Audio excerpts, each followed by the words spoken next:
अब देखिए गंधार का जो कैरेक्टर है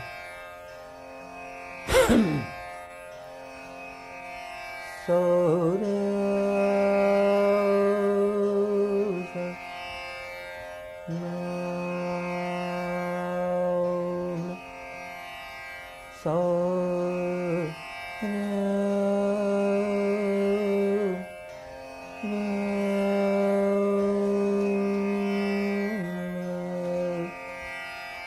ऋषभ से मालूम हो कि दरबारी शुरू हुआ है।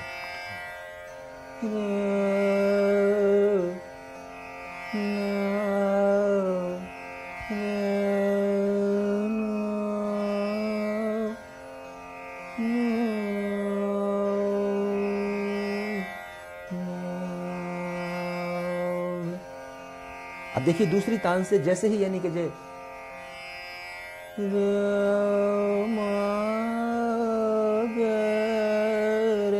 वो गंधार बदली, क्योंकि ये संबंध बदला है।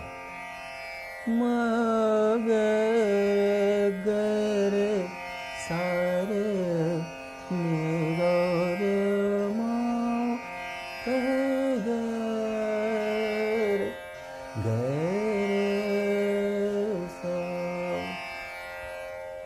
तो इन दोनों रागों में फर्क हुआ। अब देखिए तीसरी जो हमारा सब्जेक्ट है, सारे ने सारे दे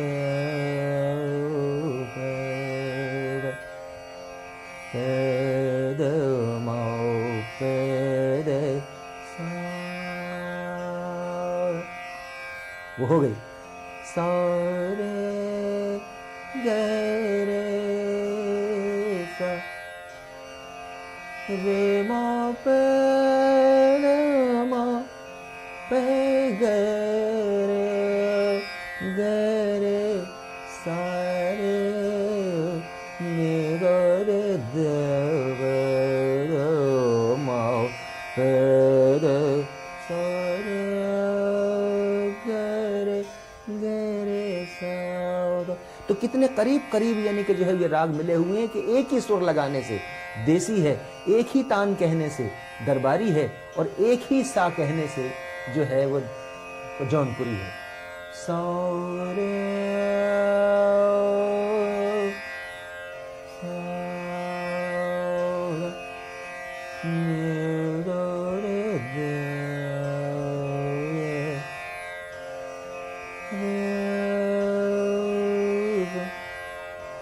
अब देखिए यहीं से देसी की तान निकलेगी। गरे सारे गरे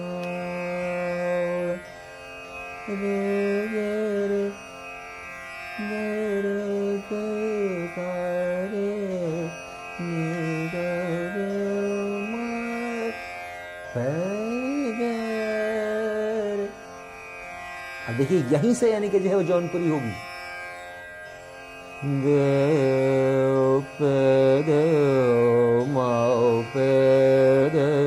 सारे पैगर पैगर गरे सारे निजरे माओ पैर सारे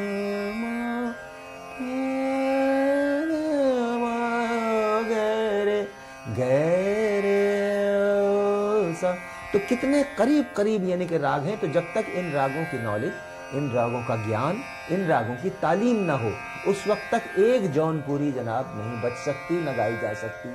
एक बात, और ये स्वर जिन अंदाज में, जिस तरीके से, जिस नियम के साथ मैं कह रहा हूं कि अगर ऋषभ लगे तो दरबारी की मालूम हो।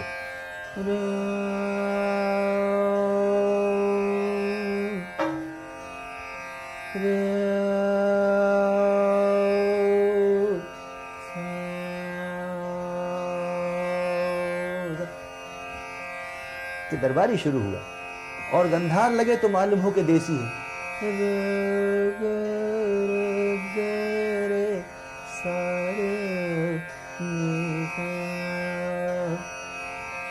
और जब एक तान दहेवत की कहें तो मालूम हो जौनपुरी हो।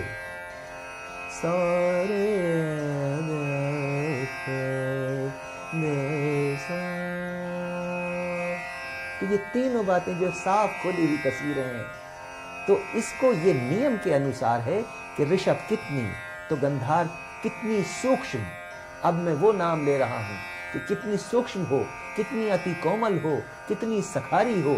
तो ये इनके नियम है, ये इनके नाम है, जब तक कि वो गले से या हाथ से यानी कि जो है उन नियमों के अनुसार उन स्वरों को नहीं और उन रिश्तों के साथ नहीं किया जाए। इसलिए राग जो है एक दूसरे से फर्क नहीं हो सकता जब तक कि उन कैरेक्टर के साथ जो है वो स्वर न लगाए जाएं। यही तालीम है कि एक स्वर लगाने से मालूम हो कि दरबारी है, और एक स्वर लगाने से मालूम हो, एक तान कहने से मालूम हो कि देसी है, और एक तान कहने से मालूम हो कि ये जौनपुरी है। तो ये स्वर तो वही हैं, इनमें फर्क कैसे करना है, उनकी कितनी मिकदार में, कितनी क्वांटिटी में, कितनी यानी कि जो है वो सूक्ष्मता के साथ जो है उन नियम के अनुसार। मैं बार बार नियम का इसलिए जिक्र कर रहा हूं कि अब नियम के जो है वो पालन नहीं हो रहा है और नियम को तमाम तोड़ दिया गया है। राग जो है फोक बन गया है।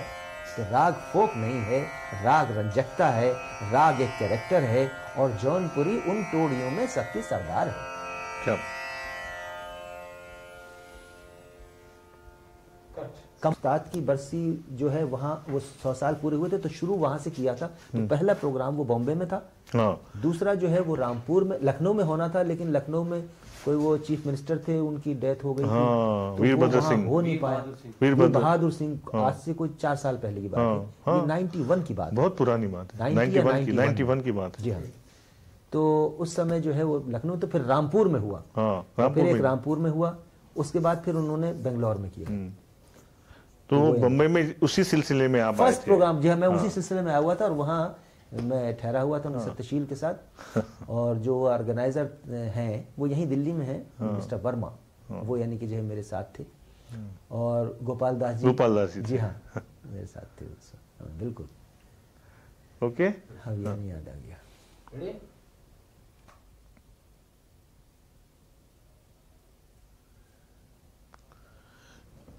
खान साहब, हर राग का एक अलग अलग भाव होता है, मूड होता है।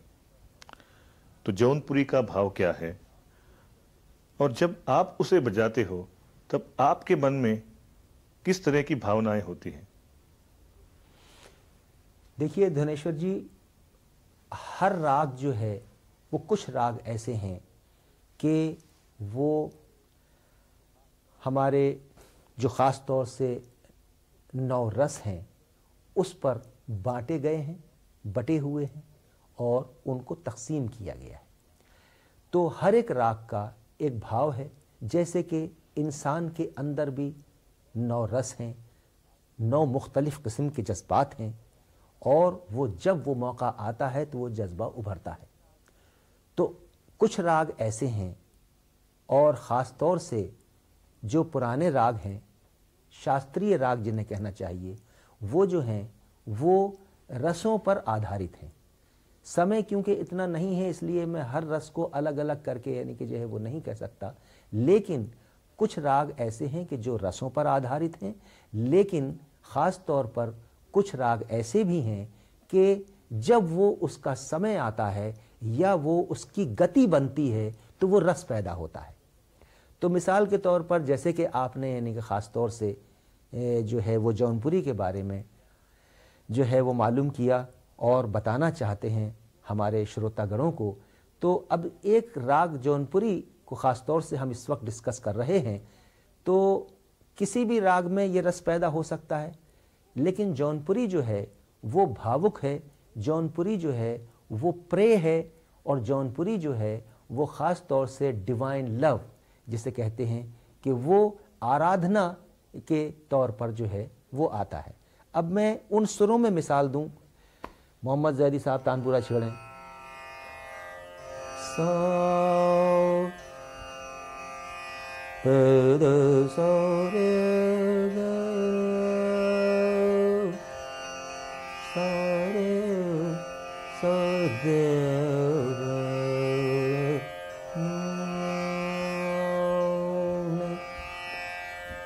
अब ये भक्ति रस है।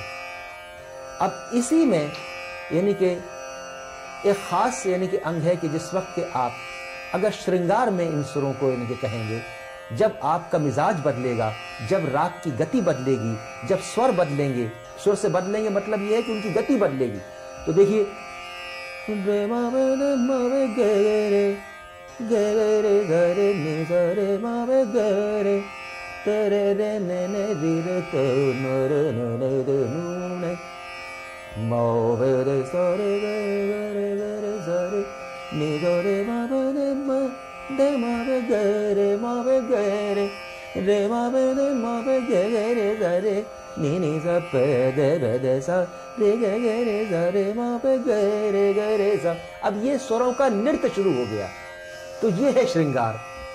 और जब हीरोइक स्टाइल आएगा, जिसे आप वीर रस कहते हैं, पे दे मा पे गे रे सा रे नी सा नी दे मा पे दे सा रे गे रे सा रे मा पे गे रे सा रे मा पे दे दे मा पे गे रे सा रे नी सा नी दे सा रे गे रे सा रे मा पे गे रे सा रे। तो जिस समय खास तौर पे राग और खास तौर से आपका मिजाज और करने और कलाकार कहने के जो है मिजाज, और जब वो गति बदलती रहती है तो उसके साथ जज्बा बदलता है, उसके साथ जो है वो जज्बात बदलते हैं, तो उसके साथ रस बदलते हैं। तो जब रस बदलता है तो वो सुर उन रसों में ढल जाते हैं। तो जब खास तौर से इन रागों को उसमें स्पेशली जो है वो आप चूँकि ये जौनपुरी के बारे में ही फरमा रहे हैं, तो इसलिए जो है वो जिस तरह से यानी कि शुरू किया। अब अगर ये कि आपका खास तौर से सुबह का राग है, ये तो सभी जानते हैं। तो जब ये कि हम प्रे करते हैं तो किस तरह से वो डिवाइन लव है, किस तरह से वो भक्ति है।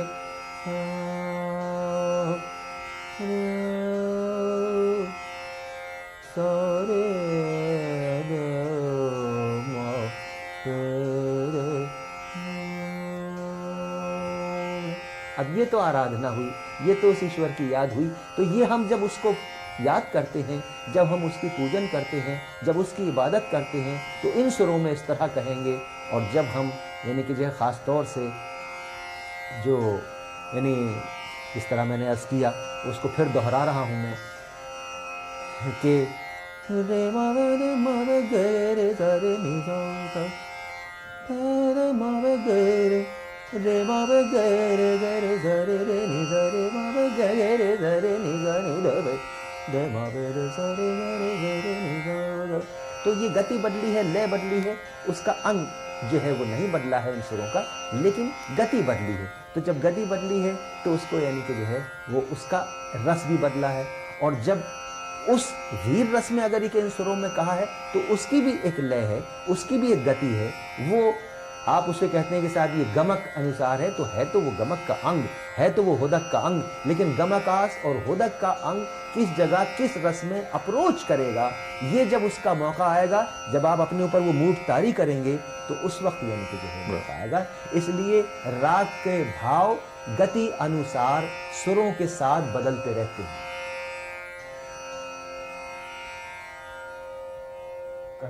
क्या बात।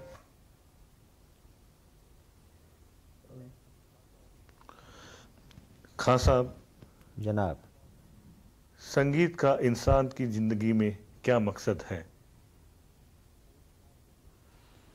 रविंद्रनाथ टैगोर जी फरमाते हैं कि हर वो शय जो जिंदा है उस पर संगीत का असर होता है, और अगर किसी शय पर, किसी वस्तु पर संगीत का असर नहीं होता तो वो समझें कि मुर्दा है। तो आज के दौर में ये बात तय हो चुकी है, आज कंप्यूटर और साइंस ने ये बात तय करती है, और ये ख़ास तौर से बड़े बड़े तजर्बात हो रहे हैं उन वृक्ष पर, उन दरख्तों पर, उन फूल और पत्तियों पर, उन जानवरों पर, उन चौपायों पर, कि जो संगीत सुनती हैं, जो संगीत फूल सुनते हैं वो ज़्यादा खिलते हैं, वो ज़्यादा फलदार दरख्त होते हैं। और ये तजर्बात हो रहे हैं, और उनके लिए बड़े बड़े सेंटर्स और बड़ी बड़ी एकेडमीज इसकी कोशिश कर रही हैं। और हमारे मुल्क में इस बात के तजर्बे हैं कि हर वो शय जानदार है कि जो संगीत जिस पर असर करता है, और जिस पर असर ही नहीं करता वो समझिए कि बेजान है। तो संगीत एक ऐसी शय है, संगीत एक ऐसा तोहफा है जो बच्चा अपने माँ के पेट से लेकर पैदा होता है, और वो है नाद और वो है आवाज़। अगर वो न रोए तो माँ उसे छोड़ के भाग जाएगी कि ये रोया क्यों नहीं। इसका मतलब कि वो नाद लेके पैदा हुआ है। और ऐसा कोई व्यक्ति नहीं है, ऐसा कोई इंसान, कोई शख्स नहीं है इस दुनिया में जिसे गाना ना आता हो। हर शख्स कोशिश करता है कि वो गाए। अब ये बात है कि वो दूसरी खुराफात जो भी गाता हो, लेकिन गाएगा ज़रूर, ये उसकी फितरत में शामिल है। इतना तो आसान है। लेकिन जो बड़े से बड़ा संगीतकार है वो ये दावा नहीं कर सकता कि मुझे गाना आता है।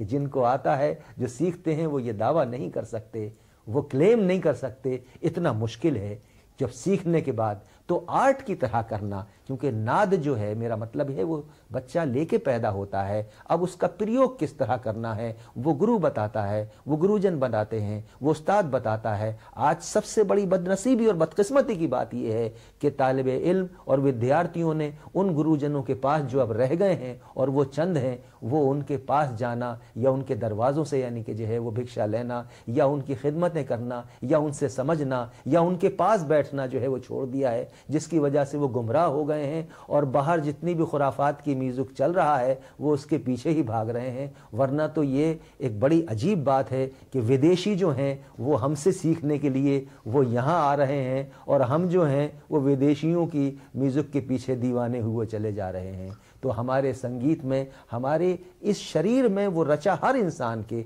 वो रचा बसा हुआ है। और अगर उसको सही रास्ते पर सही गुरु मिले, सही ख़ानदान का गुरु मिले, और उसको जाके यानी कि जो गुरु शिष्य परंपरा का तरीक़ा था, अगर वहाँ जाकर समझें या वहाँ सोचें या वहाँ सीखें तो सही रास्ते पर यानी कि चलेंगे। तो संगीत एक ऐसा रास्ता है कि मोक्ष का तो है ही है हिंदू धर्म के मुताबिक, लेकिन इसके साथ साथ वो इंजॉयमेंट की चीज़ नहीं है। वो जो है वो एक पूरा उसमें ज्ञान है, पूरी उसमें परीक्षा है, पूरी उसमें कैरेक्टर है, और वो एक मुस्तकिल कैरेक्टर का नाम है जिससे हमारा धर्म जुड़ा हुआ है।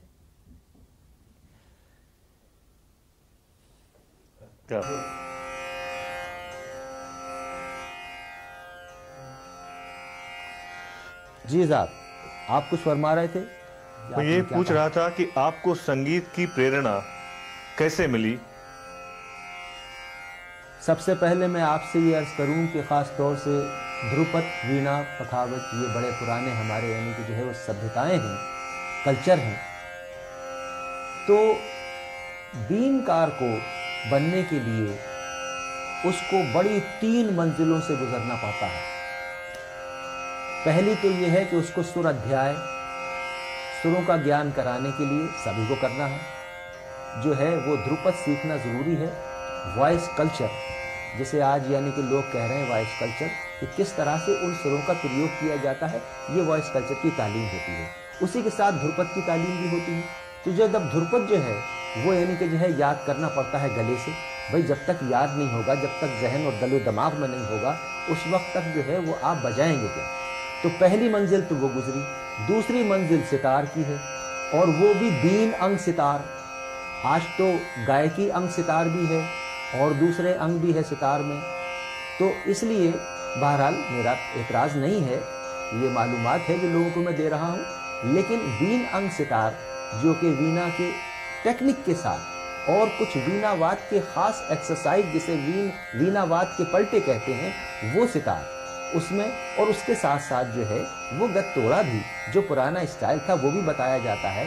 तो उसमें जो है वो फिंगरिंग यानी उंगलियां यानी टेक्निकल चीज़ें जो हैं वो सितार में साफ कराई जाती हैं। उसके बाद बीन कंधे पर रखी जाती है।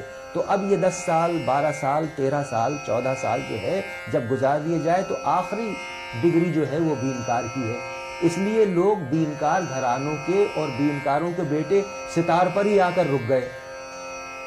तो सबसे ज़्यादा जो एक अहम और ज़रूरी बात है वो ये है कि ख़ानदानों में ये चला आ रहा है, और ख़ास तौर से मेरे ख़ानदान में मेरे गुरु और गुरुजन उस्ताद सादिक अली ख़ान साहब ने अपने फ़ादर से सीखा, उस्ताद मुशर्रफ ख़ान साहब से। उस्ताद मुशर्रफ ख़ान साहब ने बीनकार जयपुर के रजब अली ख़ान साहब से सीखा। ये 7, 8 और 9 जनरेशन से होता चला आ रहा है।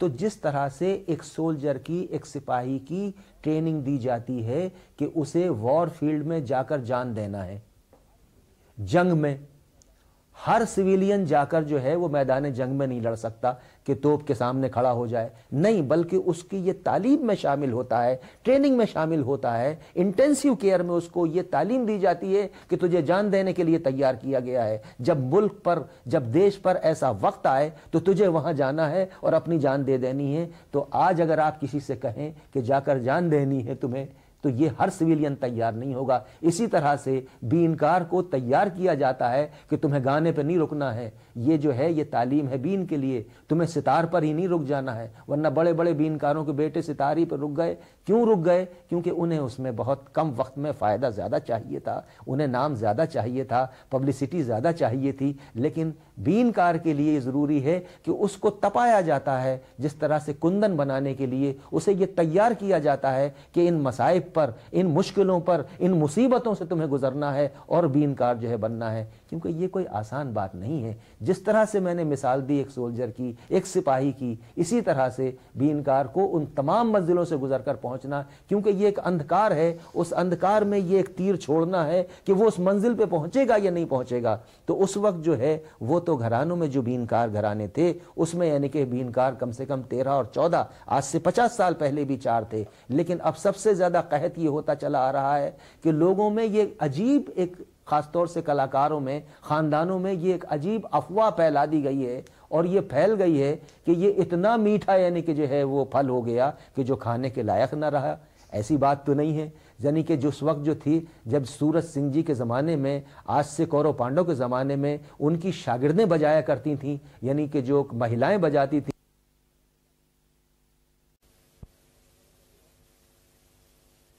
की है, महिलाएं बजाया करती थी। तो चंद्रगुप्त के भाई थे सूर्यगुप्त, उनकी 9 शागिर्दें थीं जो महिलाएं थीं, जो लड़कियां थीं, वो 9 की 9 वीणा बजाती थीं। तो जब महिला बजा सकती है तो आज के कलाकार और सितारिये जिनके घरानों में बीन बजी है, वो यानी कि उन्होंने ये अफवाहें फैला रखी हैं कि जो बीन बजाएगा या तो उसका घर जल जाएगा, या वो साधु हो जाएगा, या वो बेऔलाद होगा। मेरे फादर के कम से कम ये कि जो है वो 9 बेटे हुए पहली बीवी से, और दूसरी जो मेरी माताजी थी उनसे मैं 1 बेटा, तो 10 बेटे हुए ना। तो बीनकार की औलाद नहीं होती, ये बड़ी एक अजीब अफवाह है। या उसका घर जल जाता है, या उसके घर में आग लग जाती है, या वो बीमार हो जाता है। ये तमाम अफवाहें हैं जो खास तौर से रुद्रवीणा के लिए जो है वो फैलाई गई हैं, यानी न करने वाली बात। हाँ, ये कहिए कि आप इस मेहनत से बचते हैं, जो सबसे बड़ी तपस्या है, आप उससे बचना चाहते हैं। दूसरी बात यह है कि हर साज या गायन या शास्त्रीय संगीत कोई आसान नहीं है। कोई भी आप साज लेंगे तो क्या आसान होगा? वो क्या इजी होगा? क्या सितार आसान है? क्या सरोद जिसमें पर्दे नहीं है, क्या वो आसान है? नहीं, आसान तो नहीं है। बल्कि ये कि आप इतनी मेहनत करने के बाद चाहते ये हैं कि इसमें फल जल्दी मिल जाएगा, और इसका फल जो है पता नहीं मिले या नहीं मिले, हमें कोई पसंद करेगा या नहीं करेगा, हमें कोई यानी कि होगा। लेकिन अगर आप इसे यानी कि जो है करेंगे तो सबसे ज्यादा जिसमें यानी कि जो है वो राग तुल जाता है। हजरत अमीर खुसरो ये फरमाते हैं, मीज़ान मूसीकी उन्होंने इसका नाम रखा है रुद्रवीणा का। मीज़ान कहते हैं तराजू को, मूसीकी कहते हैं संगीत को। तो जिसमें संगीत तुल जाए, और इसकी शक्ल भी तराजू की है। जब मैं साज दिखाऊंगा तो एक तराजू तो है ही है जिसके 2 पलड़े हैं। तो भगवान शिव ने इसको इजाद किया है। तो धर्म से हमारा जुड़ा हुआ है। बहुत से साज ऐसे हैं कि नाम से ही नहीं मालूम होते कि ये हमारे भारतीय हैं या नहीं है। अब जो है वो बहुत सी यानी वीणाएं यानी कि जो है वो इजाद हो रही हैं, नहीं, बल्कि वीणा और वीणु और डमरू ये हमारे हिंदुस्तान के, भारतवर्ष के सबसे पुराने यानी कि जो है साज हैं। मैं अपने श्रोताओं को और ख़ासतौर से आने वाली जनरेशन को और जो मौजूद हैं नौजवानों के बताऊं कि वीणा कहते हैं स्ट्रिंग्स इंस्ट्रूमेंट को, इस शक्ल शेप को नहीं कहते। और वीणु कहते हैं बांसुरी को, विंड इंस्ट्रूमेंट को। और डमरू वो जो भगवान शिव ने ईजाद किया, उसकी एक शक्ल जो है वो उस वक्त मृदंग भी थी, जिसको आज पखावज कहते हैं। तो इसलिए वीणा जो है मुश्किल जरूर है, हर साज मुश्किल है, ये मुश्किल जरूर है। तो इसलिए ख़ास तौर पर यानी मेरे गुरु ने, मेरे फादर ने, उस्ताद सादिक अली खां साहब ने एक प्लानिंग की, उसके लिए तैयार किया कि नहीं, अगर बनना है तो बीनकार ही बनना है। सितारिये तो बहुत से हैं और नंबर भी अगर हो सितारियों में तो पहला नंबर होना चाहिए, बीनकारों में भी हो तो बीनकारों में पहला नंबर होना चाहिए। ये साज इतना अहम है, इतना मुश्किल है, धर्म से जुड़ा हुआ है और ये ड्यूटी है इस पूरे खानदान की, ये ड्यूटी है कि यही तुम्हें यानी कि करना है।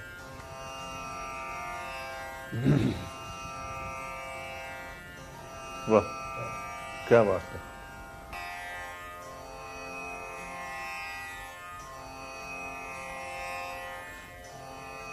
खान साहब, एक म्यूजिशियन होने के नाते आपकी जिंदगी की सबसे यादगार घड़ी आप कौन सी मानते हैं? सब एक बड़ा अजीब व गरीब वाक़या है और जो मुझे हमेशा याद आता है और मैं अक्सर अखबार वालों से भी मैंने इसके बारे में जिक्र किया है। वैसे तो जो हमारा प्योर संगीत है, शास्त्रीय संगीत है, उसमें वो एक मिरेकल है और अगर वो सच्चे स्वर लग जाएं तो बात समय जो है वो खुद अपने ऊपर ही एक कैफियत तारी हो जाती है।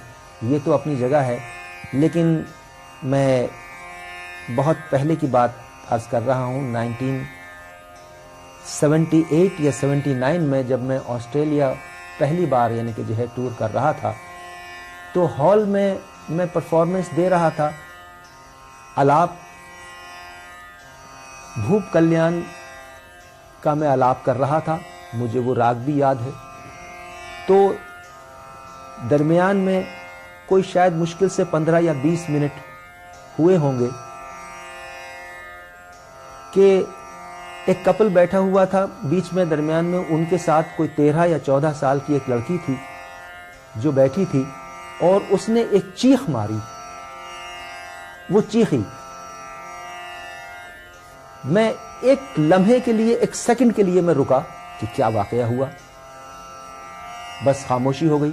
फिर मैं अपना फिर यानी कि जो है बजाने लगा। जब ब्रेक हुआ 1 घंटा या सवा घंटा या 1.5 घंटे के बाद, तो वो ऑर्गेनाइजर के साथ वो कपल, वो हस्बैंड वाइफ उस बच्चे को लेकर आए और उन्होंने यानी कि जो है बहुत ही श्रद्धा के साथ उस बच्चे से कहा कि आप गुरु के पांव छुएं, और वो बैठ गई नील डाउन होकर। और उन्होंने ये कहा कि साहब 13 साल से ये बच्ची बोल नहीं रही थी। हमने पूरे यानी कि जो है वो ऑस्ट्रेलिया में और यूरोप में जहाँ जहाँ हमारी पॉसिबिलिटीज़ थी, हमने जाकर इसको इलाज कराया, लेकिन ये बोल नहीं पाती थी, ये बिल्कुल यानी गूंगी थी। लेकिन आज ये मालूम नहीं कि आपने किन सुरों में और किस तरह से यानी कि जो हुआ कि इसकी आवाज़ वापस आ गई और ये यानी कि जो है वो जोर से चीखी थी, वो यही लड़की थी और ये शी कैन टॉक और ये बोल सकती है। मैंने कहा साहब ये उस ईश्वर का करम है, यानी कि वो है, मेरा क्या यानी कि इसमें के चमत्कार है। ये तो समय था, उसने ये कबूल कर लिया, आपका यानी कि जो है वो इसमें वो हो गया। तो ये वाकया मुझे एक ज़िंदगी भर का याद है। और ख़ास तौर पर जैसा कि मैंने आपसे अर्ज़ किया, आने वाले लोगों के लिए मेरा यही पैगाम है कि जो संगीत हमारा जिस रास्ते पर और जिस तरह से यानी कि जो है वो जिन आंकड़ों पर जा रहा है, तो लोग सस्ती और बहुत ही घटिया पब्लिसिटी की तरफ जो लोग बढ़ रहे हैं या जा रहे हैं, उन्हें कम से कम वो चीज़ें नहीं करनी चाहिए। ये मेरी राय और ये उनसे एक रिक्वेस्ट ज़रूर है, क्योंकि हमारा शास्त्रीय संगीत जो है वो एक बहुत होली आर्ट है। यानी मुझे इसकी यानी कि जो है वो ज़रूरत नहीं है कि मैं इतना पॉपुलर हो जाऊं कि साहब ये कि जो है वो लोग सड़कों पर मुझे सुनने लगें, नहीं, या मैं सड़कों पर यानी कि जो है निकल के गाने लगूं, या उन हॉल में लोग जो है वो यानी कि जो है, या मैं प्लेबैक बन जाऊं, नहीं, ये मेरी शान के ख़िलाफ़ है कि मैं प्लेबैक बन जाऊं या ये कि लोग इस कदर पॉपुलर हो जाऊं कि लोग मुझे स्टार समझने लगें। बल्कि नहीं, संगीत हमेशा से शास्त्रीय और वैद यानी वैदिक जिसे कहते हैं, वो हमेशा से क्लासिक्स लोगों के लिए हुआ है। इसलिए एक मखसूस तबका है, एक ख़ास दायरा है जो कि लोग इसको पसंद करते आए हैं। अब हमारा दायरा बहुत बड़ा हो गया है, इसलिए हमें ये चाहिए कि अपने श्रोतागणों के लिए, अपने श्रोता बनाने के लिए हमें हमारे शास्त्रीय संगीत की हदों से आगे नहीं बढ़ना चाहिए। जो पॉप म्यूजिक है वो भी बहुत अच्छा है, लोग उसको भी पसंद करते हैं।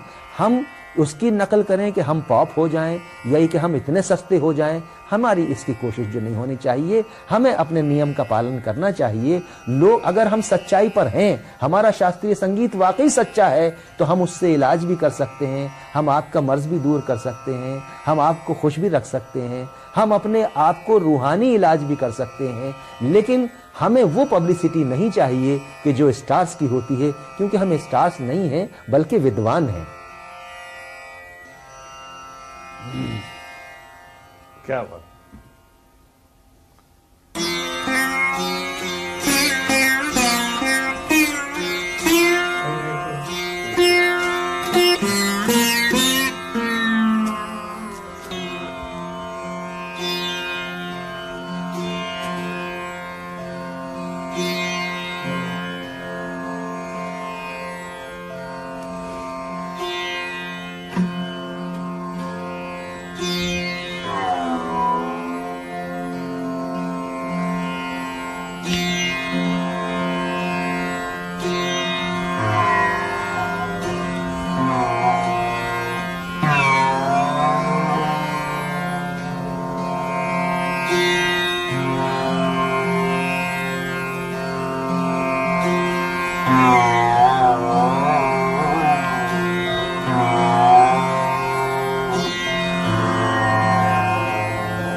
कट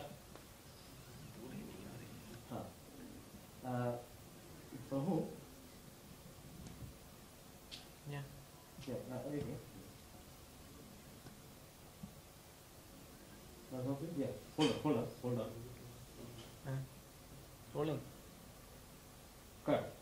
प्रभु साल से नहीं आया, 1.5 साल से था, तो क्योंकि उधर कोई ऐसा चांद बना नहीं। मई जून में थोड़ा मुझे फुली होता हूँ। ओके जहाँ भी सब हो जाता है सब छुट्टी। तो आज तो कल थर्सडे है, कल फ्राइडे कुछ सत्कार वगैरह हो रहा है शरण गाने जी का ऐसा कुछ? हाँ मैं आपका भी है वो और मिसेस मुटाट कर रहे हैं। हाँ मुटाट कर और शरण गाने भी ठीक है ओके। तो फर्स्ट तो फिर से रीटेलीकास्ट करेंगे 13 प्लस ये 13 26 उसके डायरेक्टर आप ही नहीं तो Tulsi sorry okay okay Tulsi is the director, मैं बस coordinator for the artist between the artist and director. Music से क्योंकि डायरेक्टर अगर साहब आते तो कहाँ से करता मुझे लगता है कि मैं म्यूजिक समझता हूँ, हालांकि मैं ज़्यादा कुछ समझता नहीं, लेकिन मैं म्यूजिक क्रिटिक की वजह से आते क्रिटिक की और किस तरह से यानी कि जो ट्रीटमेंट है कितना आर्टिस्ट के साथ कैसे यानी कि जिस तरह से यहाँ भी रहूँगा।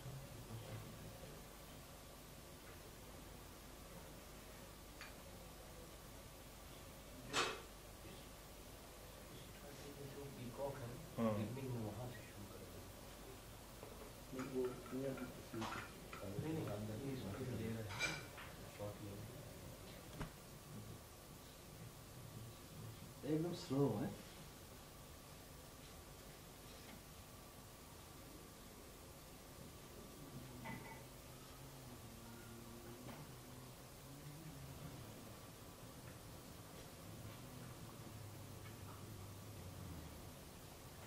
बेस तो अच्छा है, एक्सपेंड और हो सकता है।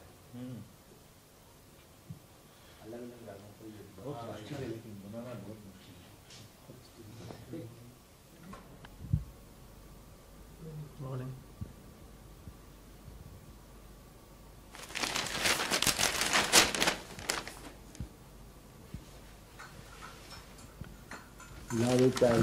Thank you. आज के अखबारात में जो है वो सिवाय यानी कि जो है वो सियासत के और इसके अलावा जो है वो कोई यानी कल्चर या कोई ऐसी एक्टिविटीज़ जो है वो तो कल क्या हुआ था ना, उन्होंने नरसिम्हा राव जी ने वो 7 मिनिस्टरों के बारे में वो स्कैंडल था ना उसका हवाले का, ये तो वो आज उन्होंने उसका वो मेरा ख्याल रिज़ाइन दे दिया 3 आदमियों ने। हाँ काफ़ी रिशफल यानी कि जो है हो रही है हुकूमत में भी, क्योंकि इलेक्शन करीब है ना, तो वो तो जाहिर बात ये है कि अब ये लोग प्रेशर डाल रहे हैं कि वो अप्रैल में इलेक्शन अनाउंस कर दें। बिल्कुल तो इस वजह से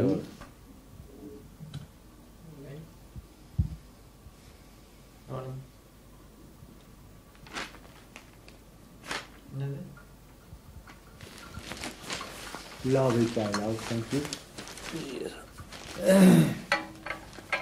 आज के अखबारात में आजकल जो है वो यानी कोई कल्चरल एक्टिविटीज़ या कोई ऐसा कोई यानी खासतौर से म्यूजिक मतलब ऐसा तो नहीं, बस कि सियासी खबरें, और वो भी सियासी जोड़ तोड़ जो है वो ज्यादा रहता है। बस वही अपना उन्होंने काफी पीछे लगे हुए हैं। आज वो रिजाइन भी दे दिया मिनिस्टरों ने, उसकी वजह काफी से reshuffle हुई है। बहुत ज्यादा, बहुत खलबली मची जो है वो मिनिस्ट्री में उन्होंने। इस वजह से और भी वो कि वो कह रहे हैं कि इलेक्शन कराओ, इलेक्शन।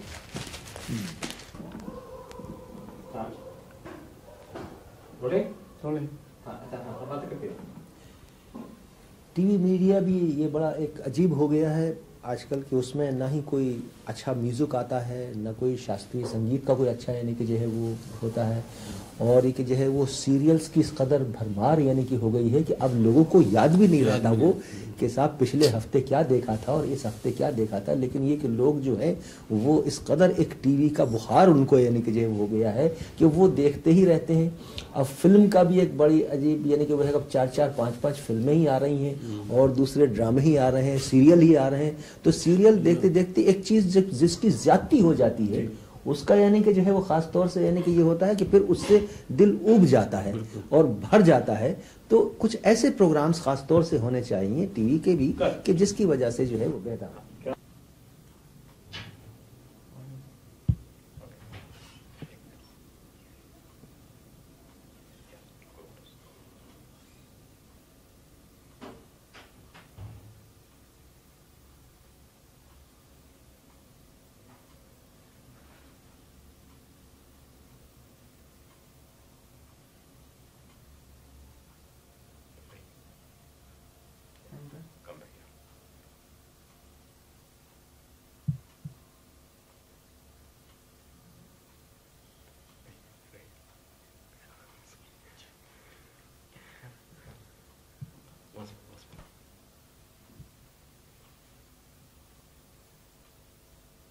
देखते रहिए सर ये कब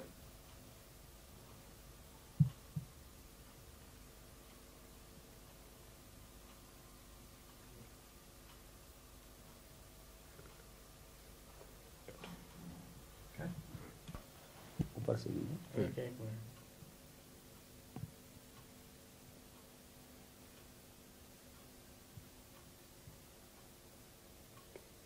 ऐसे चलेगा आपके लिए। बिल्कुल। हाँ ठीक है, ठीक है।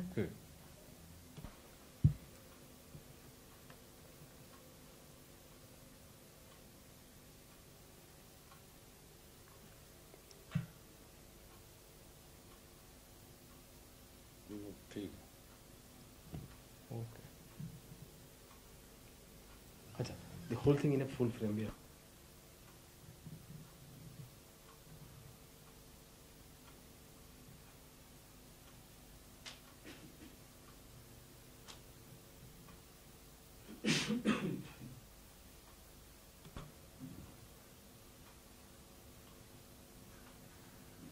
Cut.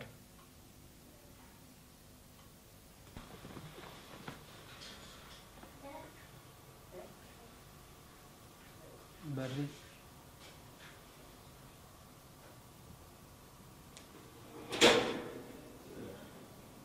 ठीक है। इसके पास है ना मोती सिनेमा के सामने, उसके पास है 6-7 रखे हुए हैं। हाँ। अच्छा मैं गया था एक पीस लेने। अच्छा, मैंने ये देखा कोई 2-3 साल के बाद ये जो HMV में शुरू में यानी कि चला, अब तो HMV तो खैर अब तो खैर कुछ नहीं होता। उन्होंने अब उसको जितनी मास्टर्स कॉपी थी उनको गोइंका को दे दी उन्होंने, फिर कैसे निकालने उसकी उसे कोई आसान कितना है कुछ मेडिकोलॉजिस्ट हैं, मेरा भी है उसमें जरूरी के बारे में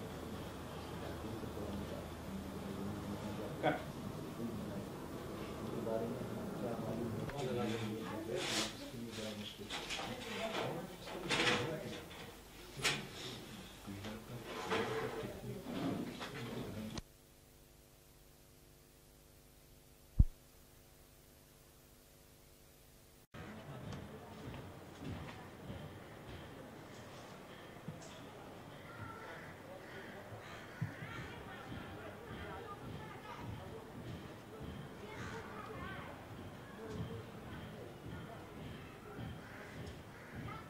हाँ, थोड़ा झुक के और फिर काटिए।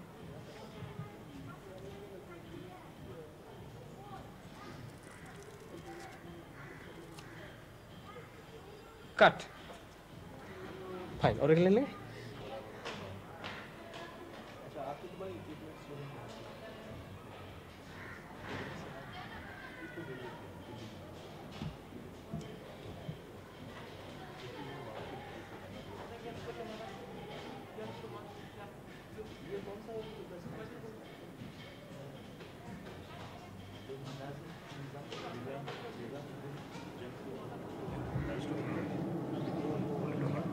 घंटे कहाँ रहते हैं।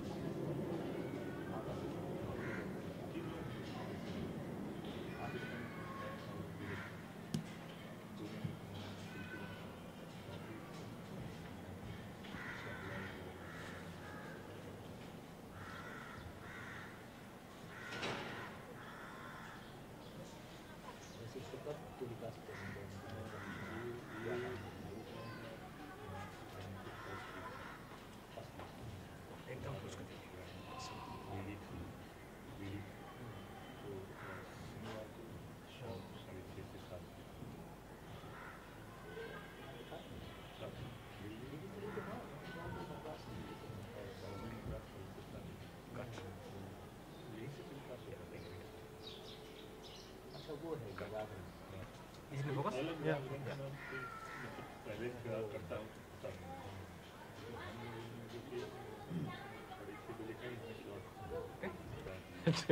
कहाँ कैन बस can you what you asking can you that you want rolling एक या चलिए तेरे नाम रे नाम रे नाम रे नाम रे नाम रे तन वागो करे तन करे करे वा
Down.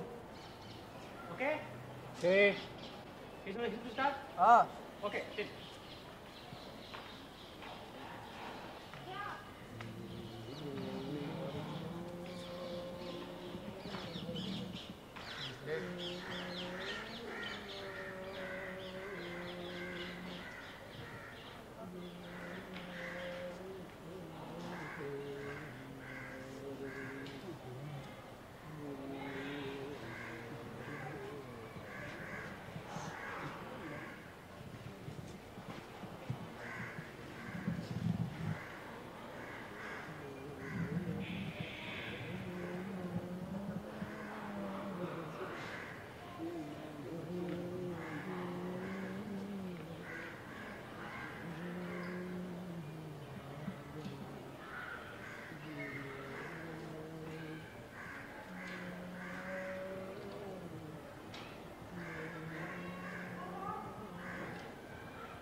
You can take separate soundtrack.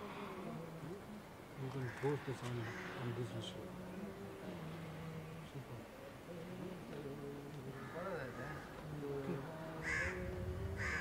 திரும்பி மேலேருந்து ஒரு பேண்ட் போட்டாங்க அப்படியே ஆயிரத்தெல்லாம் காமிச்சிட்டு என்ன பண்ணுறாங்க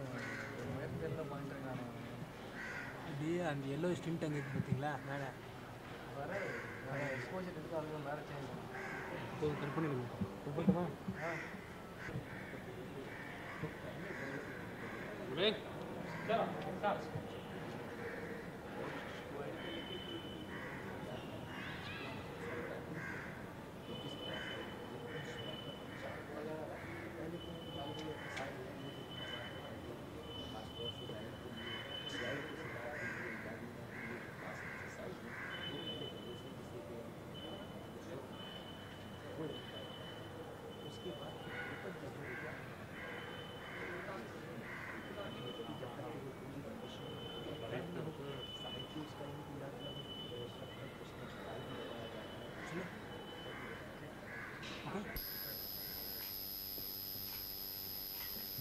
संभल टेक हो रहा है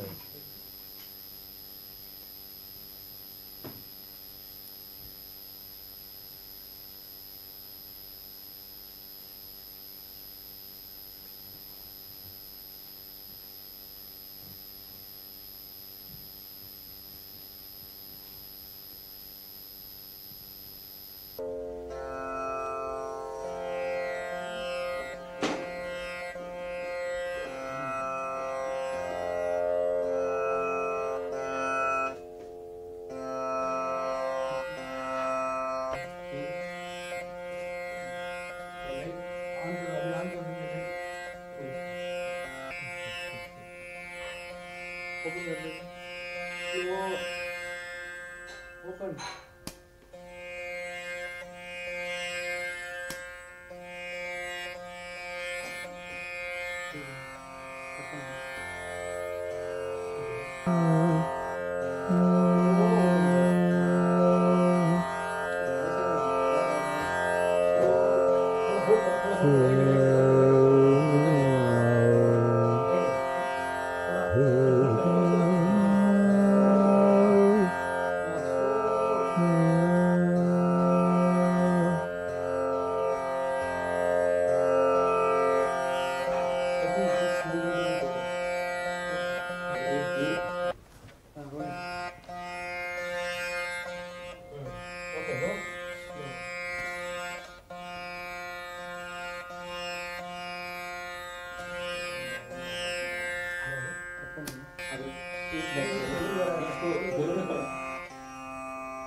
खां साहब, हर संगीतकार की रागों के बारे में अपनी अलग अलग सोच होती है, तो राग जौनपुरी के बारे में आपकी क्या सोच है?